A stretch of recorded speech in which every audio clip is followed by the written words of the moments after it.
Sustainability, building resilient, sustainable communities overlaps with many other issues, including social justice and community organization. We can't really have a sustainable community where a sizable proportion of that community feels unheard, feels disempowered, feels, left out of the process. So we really need to find ways to support our friends who are doing other essential work as we continue to do our own. That's community building at the small scale level, a few friends, a neighborhood meeting, whatever it may be. I really do believe in the power of local communities to affect change more broadly, but also to keep us inspired and empowered as we move on. Welcome to Care More, Be Better, a podcast for people like you who care about the social impact of conscious companies and everyday heroes. Hear inspiring stories from those who put people and planet before profit and personal gain. You'll learn how you can make a difference, vote with your dollars, and get involved today. Here's your host, Karina Belizzi. Hello and welcome to another interview episode of Care More, Be Better. Now, while climate change can really feel overwhelming for all of us, especially in the case of watching climate news in particular, there are always ways to address the challenges that we face at the local level, as well as at the national scale and even global level to make meaningful and powerful change. This is because as a network of climate activists, our power can be amplified. We can do so through collaboration, through the use of means online, through a podcast, and through social media. So as we develop these networks on a local and a global scale, our impact can truly be something special. So you guessed it. We're knuckling down today to empower you and release you from any feelings of climate anxiety that may have been keeping you from really realizing how you can make a part of this world and change too.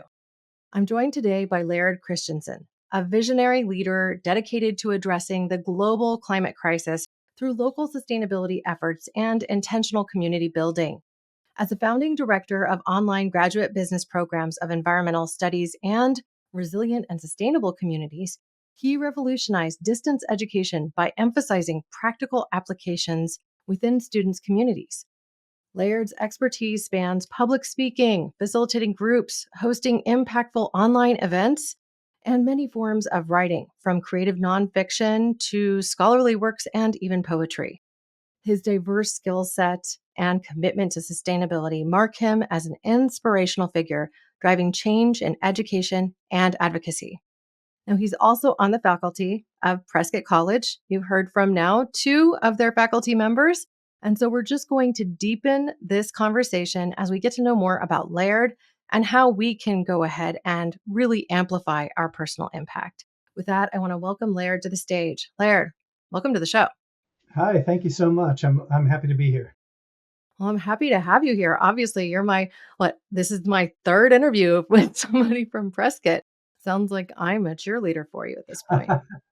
Yeah, well, I'm glad that you found us. It is a fairly small college in the Central Highlands of Arizona, but we've been drawing people to Prescott for almost 60 years now who are interested in an education that really follows experience, lived experience, as a way to find the kind of knowledge and skills that allow them to make differences in their communities. So I'm honored to work there and happy to talk with you about that experience. Yeah, and we've spoken about this topic of climate anxiety a few times before, but I frankly find that it keeps kind of welling up. Even in my own personal spaces, I'll just be looking at how the ocean looks. I just went to Hawaii on vacation for the first time in a while and spent a bit of time in the water and observing the reefs and things like this. And you notice changes because even small impacts of temperature shifts that may seem very minute to you and me are quite something else for the aquatic life. And so it's tough, I think, as somebody who's a scuba diver and an ocean advocate, to witness that on vacation when you maybe haven't been to that spot for a couple of years. I mean, I'm in the Monterey Bay. I get kind of desensitized to the changes that we see here because I see them incrementally so frequent. And while I think we're making some headways, then something comes back and smacks you in the face. Like you hear about microplastics being found in sealed parts of the earth that you thought had no exposure to humanity. And then there's microplastics there. So it gets in even through stone. So how is this happening? At any rate, I before we really kick off into that, I wanted to first get a view of how you bring your creativity into your nonfiction works and even poetry, what you write about when you're not speaking or working in this kind of more academic field. Yeah, sure. So back in the day, and I'm thinking 30, 40 years ago, when I saw myself primarily as a poet, my work was really to celebrate the connections of humans with the more than human world, the other species. And I grew up in Oregon, spent a lot of time in old growth forests out there. What And part of Oregon? I have to ask. well, I grew up just east of Portland in Troutdale at the sort of the gateway to the Columbia Gorge. Although I went back later and did my PhD in Eugene at the University of Oregon. Yeah, I And grew up in Ashland, so I had to beautiful, ask. yeah. Although an increasingly fire vulnerable area, and we'll probably get into that in a little bit now. So, we live at a time right now when things are changing in some pretty fundamental ways. But way back, thinking back to early in my career, both in activism and as a writer, it was enough to say, let's preserve these areas of sensitive old growth forests. Let's stop the logging from coming in. That was a really simple challenge, as difficult as it was to accomplish that sometime compared to the complexity of dealing with global climate change. It was very relatively simple. So I was writing poetry about my experience in those places, publishing it primarily in environmental journals as a way to help hopefully deepen the relationship that other people could have with those non human or more than human communities there. But over time, and especially through my involvement in activism to protect ancient forests, I realized that the role that I was performing as sort of a cheerleader for other environmental activists was perhaps not as good a use of whatever talents I might have as a writer as trying to reach out to people who didn't already agree with me. And so I began to make a move from writing poetry to writing nonfiction articles where I could help people specifically in communities like Oak Ridge, other resource extractive communities, timber communities, begin to understand that rather than just an antagonism between people who wanted to get the cut out and people who wanted to protect the forest, that instead we could begin to imagine together what would it look like to have a sustainable timber economy, and that in doing so could actually create a more fulfilling and perhaps even more profitable life for people involved in the timber communities. So I was really seeing my role as a writer as defined by what it was I wanted to accomplish. And it felt more important for me to begin to tell stories using the techniques of fiction to try to bring to life my time in the woods with biologists, with timber industry folks, and tell those stories in ways that actually people could begin to see how they fit into those stories. So it was a major shift, but it's one that it continues to feed me and help me feel useful in a way that goes beyond what I was able to do expressing myself through poetry. So, as I think about this in particular, because we've started talking about forests and Lumbertown, USA.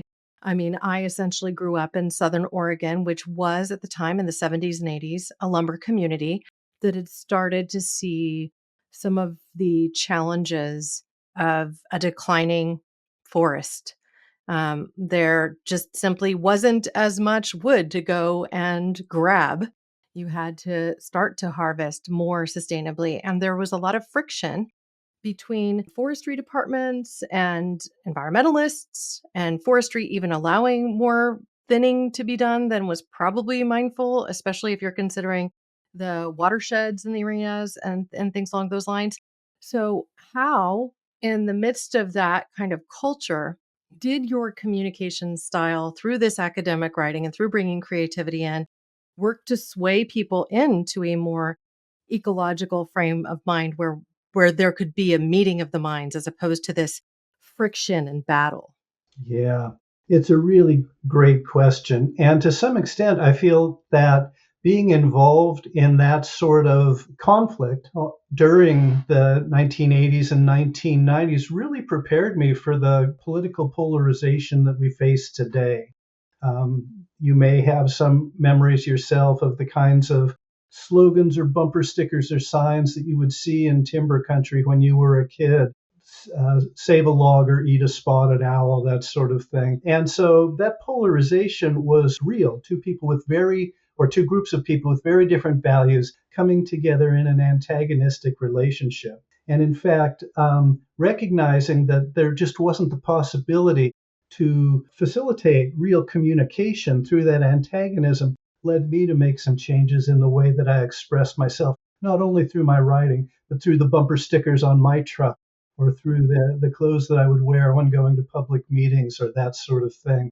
That's really important because we find ourselves right now at a place where the polarization seems so amped up that we really don't know how to begin to communicate with other people until we can begin to empathize radically with them. And for me, it was recognizing that back in the timber days, some of these employees that I would see as really destructive, and frankly, I would vilify them in my mind, were people who were trying to keep their paycheck coming in, maybe get a new bike for their kids or some new clothes for winter, that sort of thing. The more I could humanize them, the less I was likely to caricaturize them in my mind as people that I couldn't connect to. And we've got to do that work now. There's a Jonathan Haidt wrote a book a number of years ago now called The Righteous Mind, which talks about how people interpret the world differently through moral frameworks. And so we've got all these sets of moral frameworks. And if we're expecting somebody else to see a contentious situation the same way that we do, we're probably being a little bit naive. What we have to do is start by seeing what are the active moral frameworks in this person's mind. And if, for example, a obedience to authority or an honoring of authority is primary in their moral frameworks, how do I begin to talk about what we want to accomplish using that framework? Or even something as simple as fairness. What does it mean to be fair? There are a couple of different ways to define that. For me, fairness may mean that everybody has an opportunity to achieve the same sorts of benefits or opportunities. For somebody else, being fair may focus on, am I getting mine? Am I getting enough of mine while other people are getting theirs? So, understanding the moral frameworks and then beginning to shape our communication strategies around those so that we know who we're trying to communicate with and we recognize strategies that allow them to hear us, to allow us to voice ourselves in ways that allow us to be heard by those folks.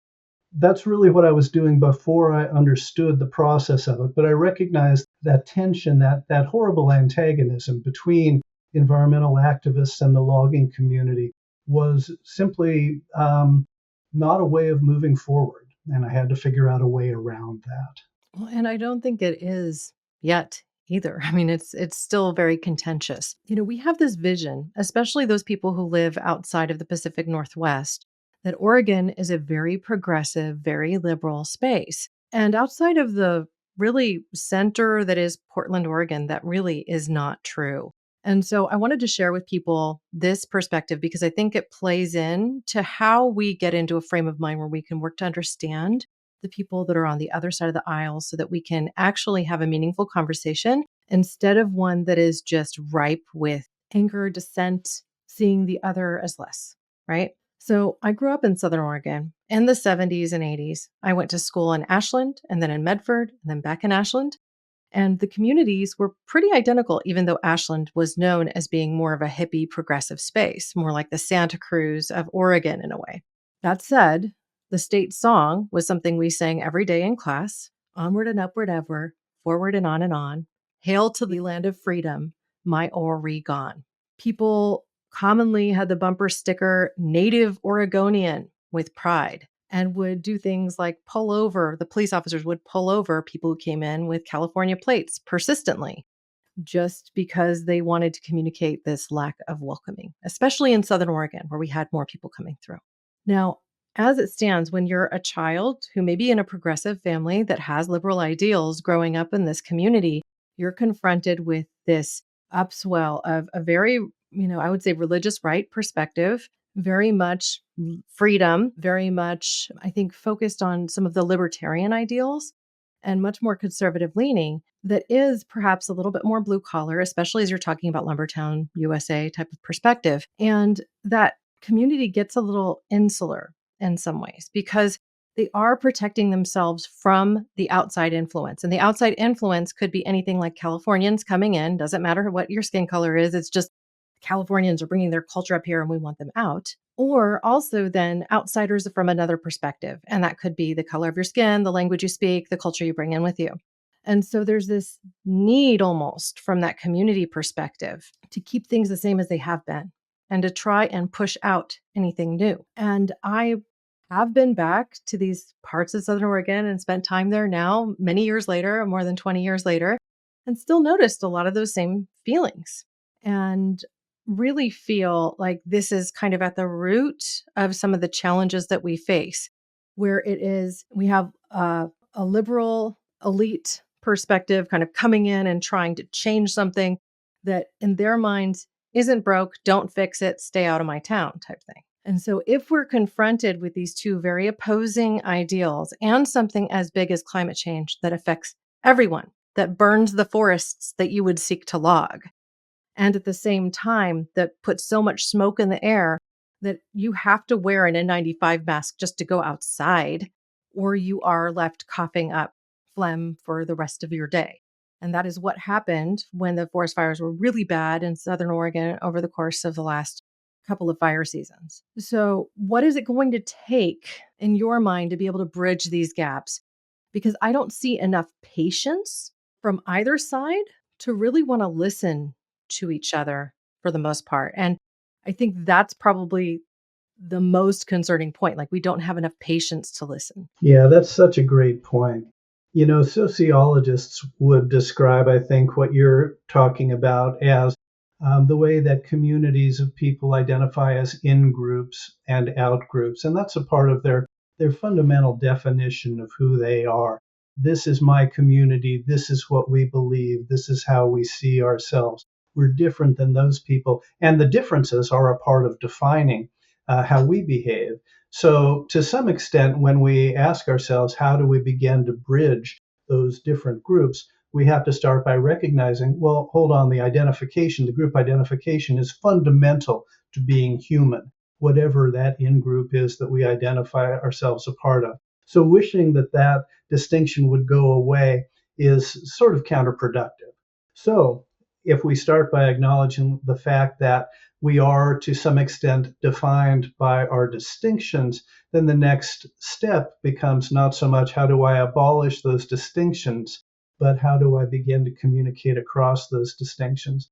And I want to reference a climate scientist from Texas, Catherine Hayhoe, who, in addition to being a climate scientist and the climate advisor for some national organizations, also identifies herself as a fundamentalist Christian. And so she's got a book called Saving Us that came out, I think, in 2023, which is really about how to have conversations with people who disagree at a very fundamental level with the point that you are trying to make. And she points out that simply trying to provide the information and the facts that would help them see that, yes, climate change is an urgent problem that we need to address. People are not necessarily going to open themselves up to that. So we have to rely on other kinds of communication, even to begin to create these channels for having conversations. So rather than telling them what we think they ought to know, to ask them questions that allow us to find some common ground across those differences. Because once we can find common ground, oh, you have a kid in fourth grade? Well, so do I. What's that experience been like for them? We then create these opportunities to have other conversations. But from her point of view, it really comes from asking questions and rather than telling them what we think. I'll give you one other example really quickly. I lived in Vermont for almost 20 years, and we had a local pub in the town that I lived in, and I play mandolin. and like to sing. I'm not going to claim that I'm great at it, but we had a bluegrass jam there every Tuesday night for many, many years. And it's still going on now, even though I don't live there any longer. And I would go down and play music with folks, and it drew together people not only from the college where I taught, but also people just living in the hills around this small village. And so I would end up singing, harmonizing with people who, over time, I began to realize might have very different political positions than I do. But we were still sharing something that I think enriched both of our experiences. And even if that would lead later on to conversations where we would recognize, oh, we see the world very differently, we still were a part of a community together because we're all parts of multiple communities. And so being able to have a relationship with somebody who disagrees with you politically helps you avoid vilifying them, to say, oh, this person votes that way, they must be like this. And instead opens up the possibility of seeing them as, oh, yeah, this guy, he's a great guitar player. And I really like, when he sings a third above me in this part. And yes, yeah, he votes differently than I do, but he seems to be a kind guy, loves his family. I enjoy spending time with him. That is a radical act, as far as I'm concerned, in terms of beginning to address the polarization that entrenches us, I guess, in those political differences. It may not seem as radical as some of the other types of actions that we talk about, responding to environmental threats, responding to climate change, but it is in some ways more deeply radical. How do we begin to relate one human to another with people who we are politically or ideologically opposed to? So It's I'll put probably not that a newsflash to my audience, but I don't support Donald Trump, just as a for example. out. Yet, one of my favorite people is proudly going to vote for Donald Trump a third time this election season. And, we get through it by teasing one another. And it's okay to rib someone a little bit and say, oh, well, that's because you're a, uber liberal lefty from Ashland, Oregon, that's basically in the southern version of that in Santa Cruz. And you go eat your granola and do your yoga, neither of which I do. But, teases me, right? And I will rib him right back. And I think, we can have intelligent conversations about the political systems and the reasons that he makes the choices he makes or supports the ideals he supports. And this leads me to another perspective that has helped me to get through these periods where we have such intense debate and division. And that is that I see the political spectrum as more of a circle than a flat line, because I have seen that on the extremes, there are specific issues that both sides tend to agree on. So, as a for instance, let's just say the natural products industry executive, that's the industry I call home, who loves to practice yoga and doesn't want to vaccinate their children, has gone through some pretty intense libertarian style ideals, but may still vote with the left. And they have some of those same feelings and perspectives that you might find with the activist Trump follower who sees him almost like he is a deity. So they actually agree on some issues, but they won't actually be in the same room to talk about it at any point. And I feel like that's a disservice to humanity because it's through debate and it's through binding together as a community and saying what we really care most about that we're able to exercise change. And the political system that we have aligned ourselves in gets so stuck that the positive changes that could affect all people don't actually happen as rapidly as they need to. And this is in particular of issue when we talk about climate policy and what the Environmental Protection Agency will set as their goals and guideposts, and how we can have clean air, clean drinking water, the things that everybody cares about. We want to have clean air. We want to have clean drinking water. We want to have our kids be well educated and have access to sports and arts. And yet, what happens? We end up with diminishing funds in our educational system. We end up with rules that are a little bit too relaxed that end up putting too many greenhouse gases in the environment. For instance, I recently learned that termite tenting produces one of the worst impacts in our emissions from the state of California and would be equivalent to 1 million cars driving for a year in the state being removed if we were able to get a handle on the elimination of the climate impact gases created through termite tenting. Wow. I mean, which is pretty astonishing, right? Yet this particular issue doesn't get press because it's unpopular to talk about. And of course, our governor wants to make everything seem like progress is being made 100% of the time. And yet there's this one thing that could be neutralized. There are even methods to neutralize the gases before they would escape. There are methods to eliminate termites without using the gases in the first place, including just raising the temperature in the entire structure to 120 degrees Fahrenheit for a period of 1 hour, and that would kill all termites. So, how hard would it be to raise the temperature in the entire walls of a home to 120 degrees? I mean, I'm sure that could be achieved if we put energy towards that, right?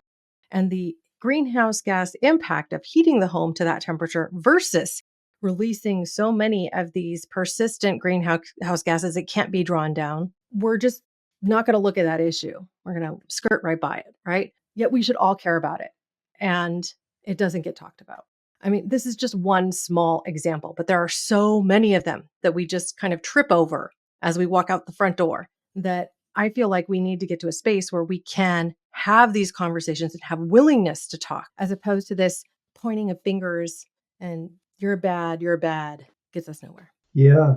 Well, and your example begins to suggest something about the nature of confronting the climate crisis, and that is we don't find ourselves with easy choices of this solution is going to take care of things. We constantly find ourselves making difficult choices about, well, I don't really like doing this, but it's better than this. And probably the example that comes most readily to my mind is seeing people from the environmental community, which I've been in for a long time, begin to open up to the possibility of small scale nuclear power production because it does not contribute to greenhouse gas emissions the same way that other forms of energy production does. Now, opposition to nuclear power is deep Quite in my strong. background. Yeah. Yeah, and for most folks that I've grown up with and worked with over the years. So that adjustment to a problem, the scale of which is so vast that we have to find ourselves making solutions that aren't perfect solutions, but perhaps better than we're currently doing, prepares us to begin to deal with not only climate change, but other wicked problems, which are defined by problems that resist easy solutions. So we have to make accommodations. Another way that this plays out, especially in the climate activist community, is that, I just saw a report yesterday from Bill McKibben, who I've known from years, showing that in terms of solar production and electric vehicle production, we're doing really well right now in terms of maximizing the production more quickly than was expected. That's great, but it suggests that, okay, if this is our solution to too much emissions of greenhouse gas, to put more money into these technologies and to buy more electric cars and that sort of thing, then that suggests that climate activists might need to buy into an economic model that at some deeper level they're really resistant to. This idea of sustained economic growth, more, better, all the time is part of what got us into the problem to begin with. So we end up having to say, okay, in terms of mitigating climate emissions, yeah, it's really good that there's a lot of money and a lot of technological innovation going into this. I may not feel completely comfortable with that myself as I'm trying to scale back, as I have been throughout my life, on my needs and to live as simply as possible. So we have this schism between people in different parts of the climate action movement that is exacerbated and aggravated intentionally by forces working for different corporate interests that want to create these divisions, that want people on one side of that division to be pointing at others, those people who might, be flying around the world doing climate work and saying, what a hypocrite. How can you be flying here and there where you want to accomplish that? Michael Mann has a whole book on this called The New Climate War, which is about how corporate interests are fueling fragmentation and, I guess, dissent within the climate action community. And that's easy to do when there are these fundamental, I guess, discomforts that we have between this is what I'd like to be doing. This is what seems to be working most effectively right now. How do I accommodate myself to that? And we don't need to get into this right now, but I think that plays into the climate anxiety that you referenced at the beginning of this talk, where it's not so easy just to say, all right, I'm not going to use my car. I'm going to follow a plant-based diet. I'm going to wash out my plastic bags and dry them so I don't have to buy new ones. This is kind of an old-fashioned, simple way of how do we live more meaningful, fulfilling lives that runs into the contradictions with the apparent solutions to the urgent problem that we face right now. And the one thing that I hear again and again from climate scientists is that mitigating carbon emissions, limiting the amount of carbon emissions that we're putting into the environment right now is job one. It is the most urgent thing we could be doing. Some of the other adaptations, the cultural adaptations, are going to take more time. Some of them will take generations or even dozens of generations.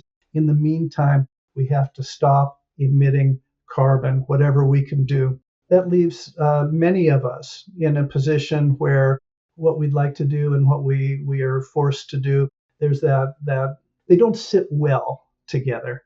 And that's a part of the anxiety, but only a part of it. The bigger part is the vastness of the problem and the disempowerment we may feel as individuals or as families or as communities.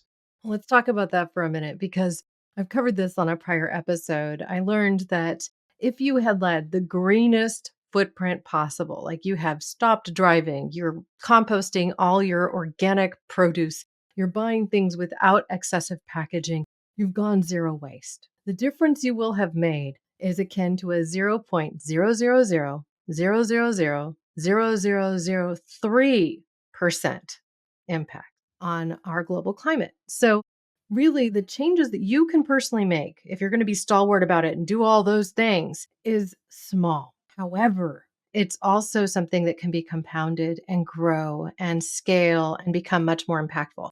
This is one of the reasons I really like this charity that I recently featured on this show called Eat for the Earth, because they're focused not on making sure everybody goes plant-based 100%. Veganism's the only way.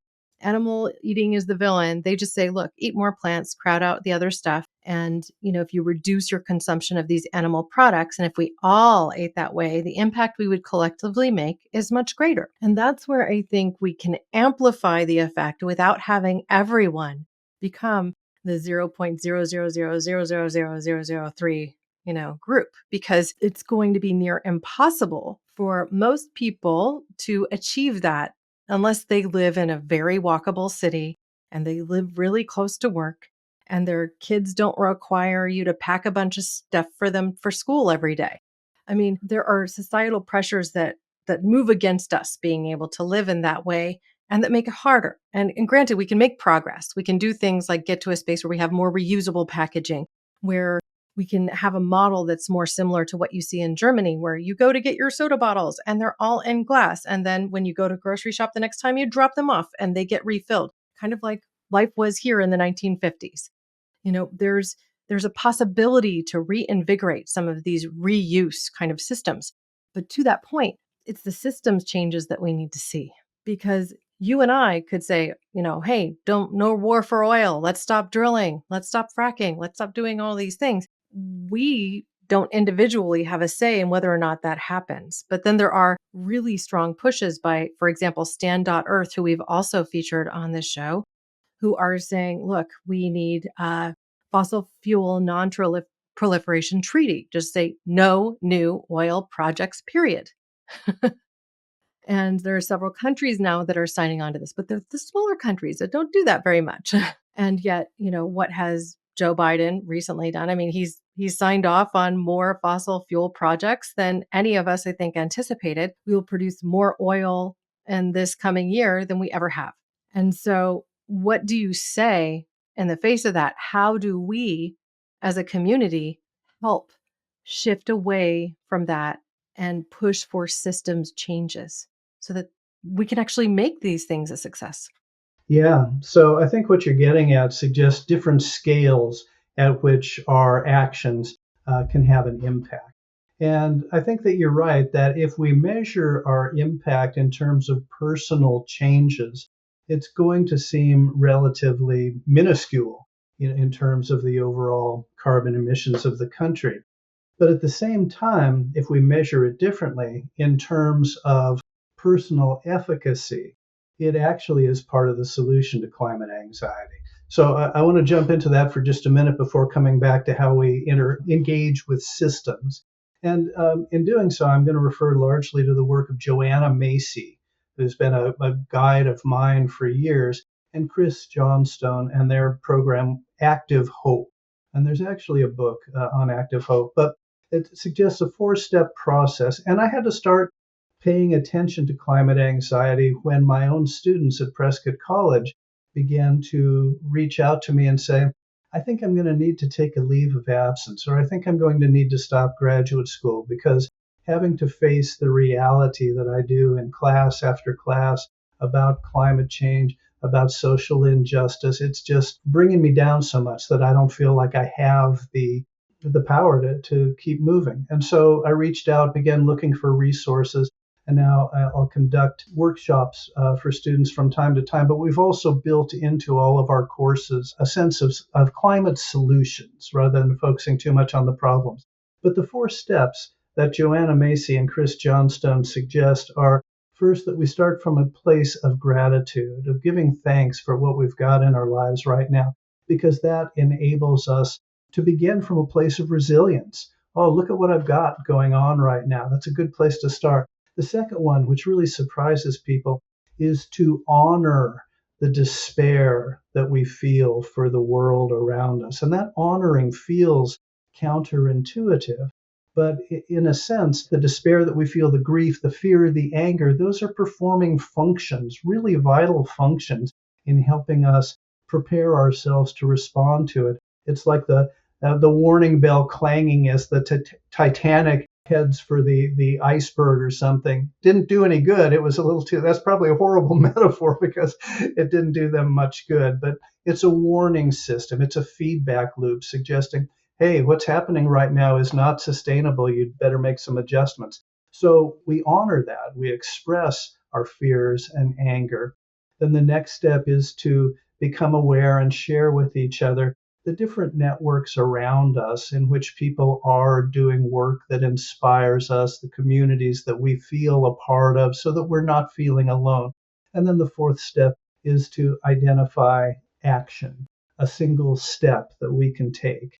Because even a small step, such as I'm not going to drive my car today, I'm going to ride my bike instead, works against what people refer to as perceived inefficacy. If we understand ourselves to be unable to make a difference in the choices that we make, so we perceive that inefficacy in ourselves, we multiply the disempowerment that we feel. However, every step, no matter how small that we take, and maybe it's just having a conversation with a friend about climate change, or maybe volunteering for an organization doing tree planting or working for carbon taxes or whatever, a small step that doesn't require much of us empowers us. And that's the thing. The challenge that we're facing is disempowerment in the face of global processes, international interests that have an investment in continuing business as usual. Yeah, so this is when we think about engaging with systems, it's really hard not to feel disempowered. And this is why frequently with my students, especially if they live in big cities, and one of our approaches to education is asking students to engage with their own communities in every class that they take. If you live in New York City, it's pretty hard to take action that the city is going to respond to. So we scale it down, scale it down. Let's look at a neighborhood. What action can you take in your neighborhood that makes a difference? So we need people who are engaging at the international diplomatic negotiation level. Absolutely, we need that. But for most of us, the way in which we're going to be able to have an impact and feel empowered is at face-to-face level or at the level of a community, a neighborhood organization, or something like that. So empowerment needs to be happening if we're going to continue to do the other work that needs to be happening. If we find ourselves engaging with larger political or corporate systems and continuing to feel disempowered without finding a way to connect on a smaller scale, we're going to get burned out. And any of us who've worked in activist communities have seen that and probably experienced that ourselves. How do you avoid burnout?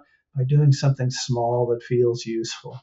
So I meandered a bit there, but if there's anything you want me to follow up on, I'm happy to do that. Or I'm glad to hear what you say too.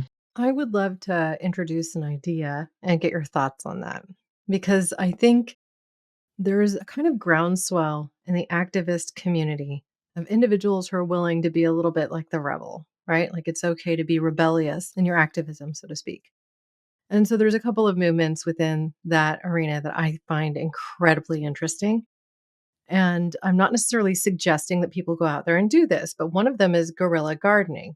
Another is replacing, plants that are even in like the median of a roadway with fruiting trees or flowering trees that can support the migratory path of butterflies and community gardening projects and things along these lines. And while these may not seem on the outside to be rebellious, there's even small ways to participate. Like, for instance, taking your peach pits and, littering them when you go on trails because you know what, groundwater might actually sprout them. And then there could be an edible forest in the property that you hike on. It's not like it's an illegal effort. You just, happen to throw your peach pit out. And so perhaps this can be something that kind of just inspires you a little bit or gets you kind of your juices flowing, so to speak, because I think there's something to that kind of perspective that I think can make people feel like they're making a difference, even if they don't physically see it in the immediate future. What are your thoughts? Yeah, I'm so glad that you bring that up. And there's a whole field where people are engaged in what's called tactical urbanism or guerrilla urbanism, which is sort of what you're providing examples of here, ways in which we manifest the possibilities, even without going through the entire process that we would need to do something officially. And I think of the example from Portland, Oregon, Mark Lakeman and City Repair, which supports neighborhoods who are trying to revitalize their communities with these amazing traffic intersection, street intersection mandalas that people are painting there and coming out and freshening up the paint regularly, gathering together as a community to celebrate this. So when you suddenly are driving down the street and you come across one of these brightly colored painted mandalas at the intersection, your first inclination is to slow down. Well, that's a really good thing for the neighborhood if you're not bombing through the intersection, and perhaps even to get out and look at it. And when you're getting out and other people are out looking at it, it creates these sort of authentic opportunities for people to engage. And then when you're bringing together people throughout the neighborhood to freshen up the paint on those on regular basis and maybe combine that with a potluck and maybe have some people playing live music, it really becomes a community building effort, which is at the heart of sustainability. So there are examples like that as well. Where I thought you were going to go with this actually was some of the more, I'll say inspiring, because it inspires me, actions taken by folks like Extinction Rebellion, especially in Europe, but also in the US to some extent, where there is really an in-your-face activism. And sometimes it may seem to be counterproductive when people, for example, will block a roadway to try to make a point about the unsustainability of going on with using internal combustion as we have been. I think this is a really important role for people to play, and I trust that my students, but other folks as well, will be able to figure out, is that the role for me to play? Because in making a public response, demonstrating public resistance to an unsustainable set of practices, it forces people to think about that, even if the initial conversations are just, I can't believe those people blocked the road. I really needed to get to work. And you're angry at those people. It still forces you to engage at some level with their motivations. And I remember a lesson that I learned years ago while writing an essay about sustainable forestry. And I was talking with the National Forest timber sales administrator. And he was telling me that in order for changes to be made at the policy level, it requires, as a first step, the kind of civil resistance that makes it a big enough deal that it gets on politicians' agendas. Okay, this is an upwelling of discontent. What can we do about this? And then when the politicians begin to shift their priorities around that, it eventually can manifest itself in a change in policy. And it's only when the change in policy occurs that the people working for the agencies can move from example, clear cutting national forest land to managed timber units or something like that. It has to be ensconced in policy before they can do that. Now, in the case of city repair, which I mentioned a moment ago, that process of people gathering together to paint their intersections was so successful that the city of Portland actually now has created and posted online basically an application form for any neighborhood to be able to do that. They saw the effects, they created a policy that allows people to engage with that. And City Repair has gone on to do lots of other things now, including creating housing opportunities for unhoused veterans and other folks who are in some ways not able to take advantage of the opportunities that many of us take for granted. So I'm inspired by any form of activism like that because it helps bring the topics that we need to be talking about to the top of our minds. Sometimes it can be counterproductive, but think back to every major act of civil disobedience, whether it was protesting the war in Vietnam or demanding access to reproductive rights or anti-nuclear movements or the civil rights movement. In each case, there was I guess, a growth of antagonism that emerged around those events, but that was a part of working through the issue.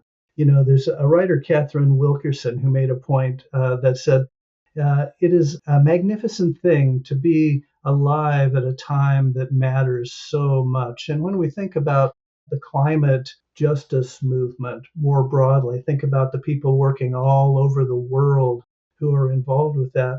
Paul Hawkins, who I think has been on your podcast before, has said that makes this the largest movement in the history of our species. People around the world are rising up. It's a magnificent time to be alive, when things matter so much. You know what's interesting about my conversation with Paul Hawken? I've gone back to this many times just in thinking about it.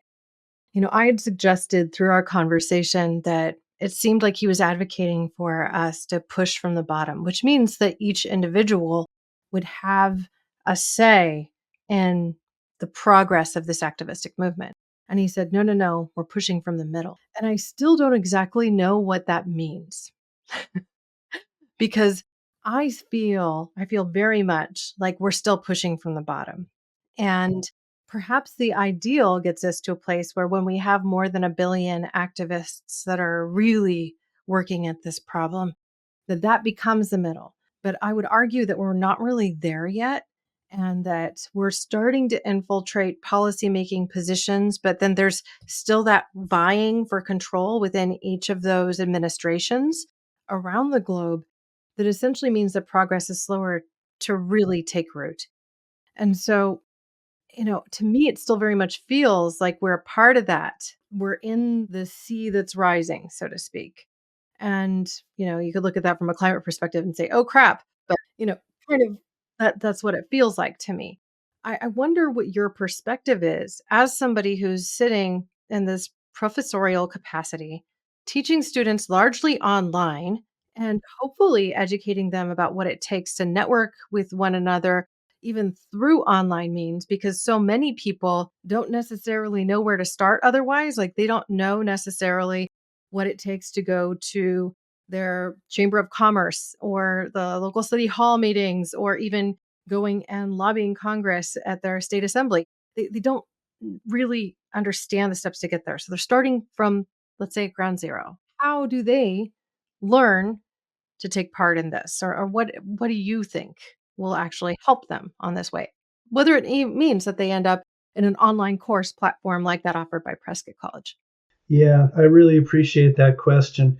When I designed my first online program back 16 years, 17 years ago now, in environmental studies, I was not a fan of the idea of online learning. My own background is more in experiential field-based education. I like nothing better than to get out into the field with students and learn together, to have questions arise from what we're observing and what we're experiencing.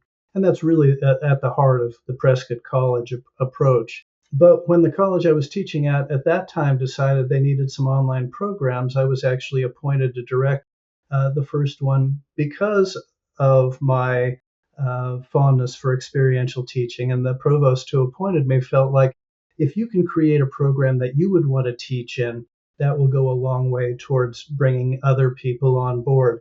And so, what I've been trying to do in various permutations ever since is to create online courses which make them available to people all over the world when they're able to access the course. In terms of accessibility, it really serves a lot of people, but in which each course is built on the experiential techniques that I'd been exploring earlier in the field. So sending students out, for example, to in our first course to trace the path of water from their rooftop down to the closest culvert, down to a stream, down to a river, that kind of thing, to get them out in their communities. Or in a course like social equity and community engagement, to actually have them go to city planning meetings, figure out who's represented, who's not represented, to meet people. So we've created a whole curriculum, actually multiple curriculums, that allow students to be online students, but the assignments lead them to engage in their own communities. And so a very typical kind of assignment is identify the ways in which your community is vulnerable to the impacts of climate change. But then, as I suggested earlier when talking about climate anxiety, we've begun to build onto that. Now let's think about climate solutions. What have you heard from different people, organizations? Who is there in your community who's doing this work? Can you interview somebody who has these ideas so that you're actually using those online courses to create these networks that students can step into in the beginning as an interested student who wants to hear more about that, but eventually, hopefully, as colleagues. So we continue to add more courses as we recognize the needs facing us. So, for example, recently we added a water resources and management course that serves different needs for students who are living in the Southwest along the Colorado River drainage, as for students who are living on the Chesapeake Bay, and for students who are living over in Switzerland or down in Peru. But in each case, as students go and learn about, for example, the water resources and the threats to water resources in their own areas, and they're sharing that with students, while they're getting to know their own circumstances much better, are also achieving this much greater context by hearing from other students, answering the same questions, but from places around the world. So we're creating these multiple networks. We're encouraging local networks, regional networks for students to become a part of, but we're also creating a global network of people who have been studying together. And I'll just provide one more really quick example. If, for example, in a course on land use planning and policy, you are exploring, well, what are the local zoning ordinances if I want to have chickens in my yard, or if I want to turn my front yard into a garden? And students are looking in, finding where those ordinances are. They're also hearing from other students in other places and realizing not only is this not the only way to do things here, but they may be realizing, well, this is not the best way to do things at all. So then that encourages them to begin asking, okay, how do we go about changing zoning ordinances in this community? What are the processes available? What do I need to do? What information data do I need to bring together to begin this process? So it's all about empowerment. We're empowering people to try to make differences in their own communities, understanding that that is more accessible, and at the same time that we are helping them understand how do you engage in these larger global, national, international processes. So that's really what it's about for us. And I hope that answered your question. I think it does. It also begs another question, which I think is connected to our earlier discussion about moving from these kind of more locally focused projects into something that could be networked on a larger scale. You mentioned a student from Peru, as a for example, and other students who might be in Arizona or New Jersey, Denver. They could be anywhere in the United States. It could really literally be anywhere in the world. Are you seeing examples where these students are collaborating together in an effective way to push for similar change and learning from one another? I'm just curious to see what you've seen and if you're seeing hope in that arena as well. Yeah, and let me start with the last thing that you said. Oh my gosh, I take so much hope from the work that I see our students doing. And, I've been teaching for a long time in different disciplines, as different as English and ecology and that sort of thing. And I love teaching, but I never felt as that my work was as meaningful as it has felt since I've been training students to go out and make a difference in their communities, because now I see the projects that they're taking on and I'm recognizing, oh, okay, I'm not just helping the student understand something better or preparing them for a job, although we're doing that as well, but they're having actual impacts on their communities. And so I would say that primarily the way that they are benefiting from each other's experiences there is through examples, through seeing what other students are doing, whether that's creating community gardens, or one student put together a proposal for siting solar panels on an abandoned landfill in New Jersey, actually. We've had students working for the Forest Service or for the Environmental Protection Agency who were able to use their courses to create new plans or new projects that other people then see, oh, I could potentially do that through my job as well. There are so many examples that I have bouncing around in my mind right now. Actually, one of our students up on the Hudson River in New York has been researching and experimenting with wind powered commercial delivery up and down the Hudson, revitalizing some of the old schooners that would move up and down the Hudson delivering goods from one place to another.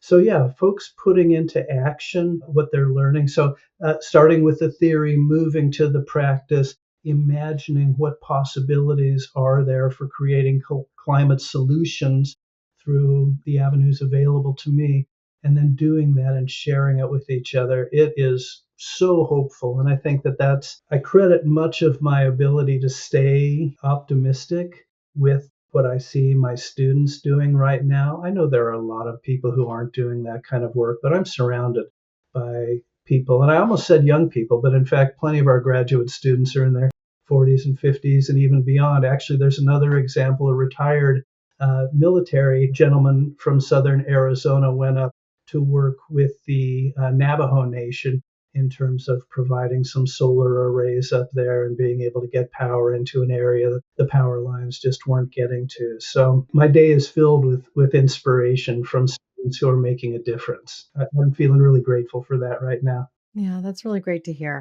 Well, I hope that we can have another deeper conversation at a later date, or perhaps just hunkered down on the topic of the great migration that is happening from the global south. I'd love to dig into that a little bit further with you at a later date, but also just to kind of land this conversation with a bit of inspiration.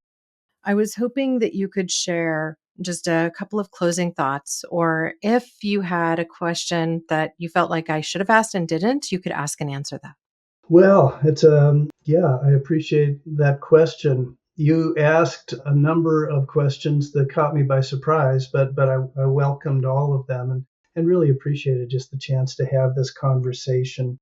I guess really I just like to circle back around to the work that we need to do at this time in terms of encouraging one another. When we see ourselves in the company of friends who are losing hope, who are feeling despondent, who are feeling disempowered, to figuring out what are the opportunities that we might have to address those feelings. And as I mentioned from Joanna Macy's work earlier, that begins from a place of gratitude, but then honoring those feelings of despair. I really feel like this is the direction that I feel called to work in right now, is to, maybe I'm going back to the cheerleader role that I mentioned at the beginning when I was writing poems in the forests to inspire other forest activists. But it's really because I've felt what it's like to have a student feel so disempowered by the reality that they just need to pull back and care for themselves. And that's important. Rest is revolutionary, as some of my colleagues like to say, and we need to be getting that as well. But we also need to be providing a community at whatever level, even if it's just two or three friends sitting down over tea or going for a walk together, and asking how we can support them. And also, and maybe this answers your question more about what else could we have talked about, there are too many different challenges Yes, facing. there are. There's no way that you could respond to all of I them. know. So to listen deeply enough to know that, okay, I feel drawn to do this right now, but as I'm addressing this one thing, I can also be an ally to my people who are drawn towards addressing other challenges right now. And how do we be effective allies without undermining our own efforts by spreading ourselves too thin? That's really interesting because, sustainability, building resilient, sustainable communities overlaps with many other issues, including social justice and community organization.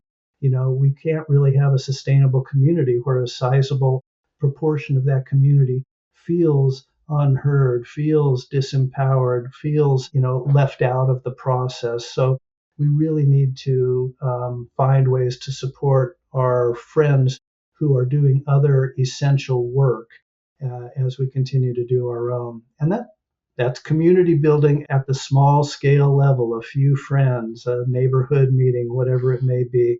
I really do believe in the power of local communities to affect change more broadly, but also to keep us inspired and empowered as we move on. So I guess that's where I would choose to end it, although we can go other directions if you'd like. Well, Laird, I would just end that conversation with one comment, and that is simply that I feel like what you've been talking about this whole time is collaboration. And I think that collaboration is empowering because when we're connected with people and we're actively working towards a particular item or change, then we get the benefit of community, we get the benefit of friendship, and we also get the benefit of seeing our change take effect. So, whether that be something that you're taking on from a semi solo perspective online or in collaboration with somebody across the country or in another country altogether, you're part of it, even if you are just making those efforts from behind your computer. So that's how I would leave it. And I just want to thank you so much for your time today. I'd love to invite you back for a future conversation and dive in a little bit more to some of the social problems that we're facing as a result of climate change. And just say, I really appreciate everything that you're doing at Prescott College. I'm personally inspired and even considering your PhD program in sustainability education, perhaps just because I want to. Obviously, it would be kind of a privileged position for me to be able to pursue that. But, it's not completely out of this realm of possibility. So it's something I'm looking at. Thank you so much for joining me today. Well, thank you so much for having me. It's good to talk with you. To find out more about Laird Christensen and all of the programs offered at Prescott College, please visit the links that we provide in show notes. You'll find a link to our expanded blog page on caremorebebetter.com, which includes the video version of this podcast episode, complete transcripts, and links to the additional resources and episodes we discussed today, including the 2 others with Prescott College faculty. As a reminder, we are launching our new Cause Before Commerce site this summer, circleb.co. This site will host the same content that you find here today on caremorebebetter.com, while also providing helpful tools for you to live a little bit greener and a little more socially engaged. You'll find how-to guides and DIY tools that can help you renew what you have, replace things that you buy, and reduce your personal waste. This can be yet another way that you make an impact in your daily life. CircleB.co will also offer plastic-free products from housewares to clothing to supplements and personal care items, all of which are circular in design, that minimize waste, and that seek to limit or eliminate our reliance on plastics. You can explore our landing page now just by visiting CircleB.co. The e-commerce site will launch a little bit later this summer. Thank you, listeners and watchers, now and always, for being a part of this pod and this community, because together we really can do so much more. We can care more. We can be better. We can even build a more compassionate society that prizes collaboration and reduce our own eco-anxiety along the way. Thank you. Thanks for listening to Care More, Be Better, a podcast for social good. To make sure you never miss an episode, subscribe, rate, and review wherever you listen to podcasts, and share with your friends to help us reach more people and spread more social good.